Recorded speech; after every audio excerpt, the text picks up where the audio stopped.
Continuing the last class, today we will discuss the acidic strength of phenol, water and alcohol. Alcohol already we have discussed in the last video. It is the comparison between phenol, water and alcohol to be discussed now. This is the structure of phenol, this is water and this is alcohol. According to the summary of this chapter, this page actually, this topic, phenols are most acidic among the three, then water and then alcohol is least acidic. Now, one more thing to be noticed is the oxygen in all the three is bearing lone pair of electrons. The carbon of phenol which is attached to OH is sp2 hybridized, whereas carbon of alcohol, this bond is sp3 hybridized. So when they are going to ionize का मतलब है जब ये H plus loose कर देंगे तो phenol बनाता है phenoxide ion. Phenol forms phenoxide ion. Water का आपको ऑलरेडी पता है hydrogen ion that is proton. H plus is called as proton. OH minus is hydroxyl ion. Here this is methyl group and this is hydroxyl ion again. So these are the ionization products of phenol, water and alcohol respectively. Right? Now if we see from the book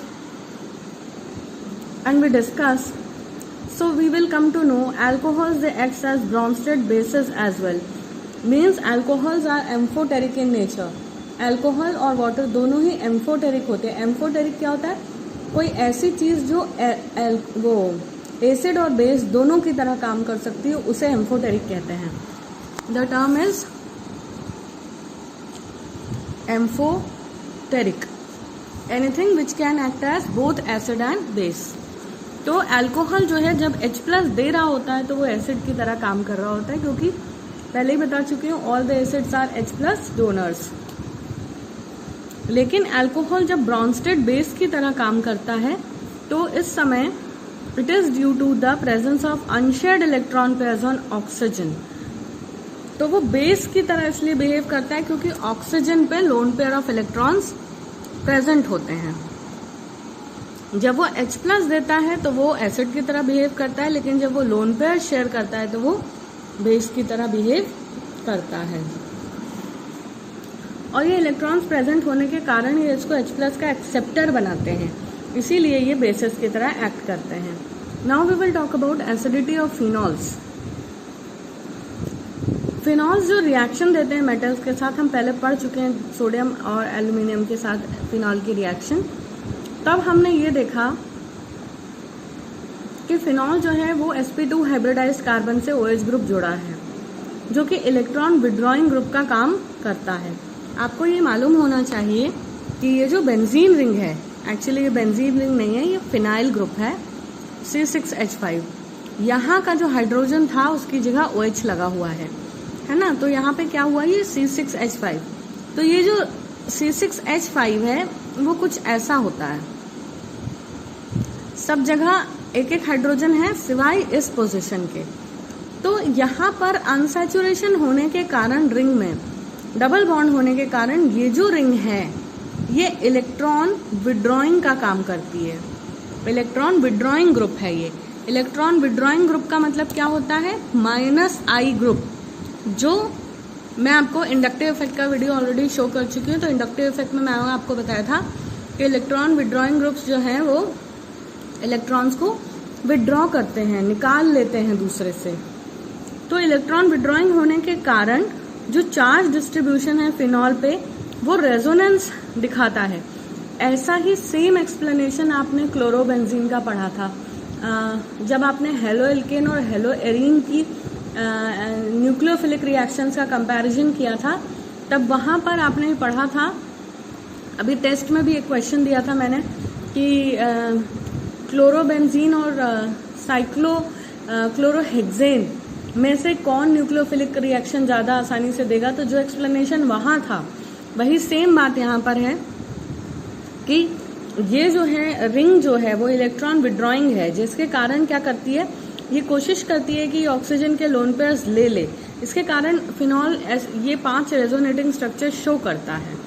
तो reaction of phenol with aqueous sodium hydroxide indicates that phenols जो है strong acids हैं then alcohols. So basically now see, due to higher electronegativity of sp2 hybridized carbon of phenol to which OH is attached, electron density decreases on oxygen। यहाँ पर क्या होता है, क्योंकि ये रिंग इलेक्ट्रॉन विड्रॉइंग है, ये क्या करती है, ये लोन पेयर को अपनी तरफ खींचती है। इन डायग्राम्स में देखें, ये लोन पेयर को अपनी तरफ खींचती है, क्योंकि ये क्या चाहते हैं, ये डबल बॉन्ड को सेटिस्फाई करना कि ये डबल बॉन्ड हट जाए, ये रिंग ऐसा चाहती है, इसीलिए वो इलेक्ट्रॉन्स को अपनी तरफ खींचती है। इलेक्ट्रॉन्स को कौन खींचेगा, जिसके पास कमी होगी, इसके पास कमी है तभी तो यहाँ डबल बॉन्ड है। डबल बॉन्ड कब आता है, जब इलेक्ट्रॉन्स कम होते हैं। तो इसीलिए ये क्या करेगी, इलेक्ट्रॉन विड्रॉ करने की कोशिश करती है, और इलेक्ट्रॉन विड्रॉ करने के कारण जो है ये क्या हो जाती है, हायर इलेक्ट्रोनेगेटिविटी शो करती है, और ये इसके कारण क्या होता है, OH बॉन्ड की पोलैरिटी बहुत ज़्यादा बढ़ जाती है, और इसके कारण और क्या होगा कि फिनॉल का आयोनाइजेशन बहुत ज़्यादा होगा। मैंने आपको लास्ट क्लास में कॉन्सेप्ट समझाया था, वो आपको हमेशा याद रखना है कि ध्यान से देखिए, ये फिनॉल था। अब आप बात कर रहे हैं ये H+ जाएगा, तो कब जाएगा, जब अभी यहाँ इलेक्ट्रॉन्स हैं, ये H+ को पकड़ के रखते हैं, जाने नहीं देते, लेकिन ये इलेक्ट्रॉन्स तो यहाँ भागे जा रहे हैं। तो जब इलेक्ट्रॉन्स यहाँ से कम होंगे तो प्रोटॉन का जाना क्या हो जाएगा, आसान हो जाएगा। तो यहाँ क्या हो रहा है, पोलैरिटी बढ़ रही है, तो जब भी इलेक्ट्रॉन्स की डेंसिटी कम होगी प्रोटॉन भाग जाएगा। तो इसीलिए क्या हो रहा है कि ये बॉन्ड ज़्यादा पोलर हो रहा है, इसीलिए फिनॉल जो है मोर एसिडिक हो जा रहा है। क्यों एसिडिक हो रहा है, गुड एसिड कौन है, जो जल्दी H+ दे। तो जब ऑक्सीजन के पास इलेक्ट्रॉन की डेंसिटी कम होगी तो H+ जल्दी से भागेगा एज कम्पेयर टू वाटर और इनमें अल्कोहल में, क्योंकि वाटर में जो है ऐसा कोई ग्रुप नहीं जुड़ा जो इलेक्ट्रॉन विड्रॉइंग हो, यहाँ भी इलेक्ट्रॉन विड्रॉइंग ग्रुप नहीं जुड़ा। इसको आप ऐसे भी समझ सकते हैं, जो ये अगर आपको कोई फिनॉल और अल्कोहल कंपेयर करने बोले तो फिनॉल तो समझा दिया मैंने, अल्कोहल को देखें तो इसमें इलेक्ट्रॉन रिलीजिंग ग्रुप जुड़ा है, तो ये CH3 इलेक्ट्रॉन देगा, तो ये क्या होंगे, इलेक्ट्रॉन्स और बड़े हो जाएंगे, ये और बड़े हो जाएंगे तो H+ को और अच्छे से जकड़ के पकड़ लेंगे और जाने नहीं देंगे। इसीलिए अल्कोहल जो है इस फिनॉल से पुअर एसिड होगा।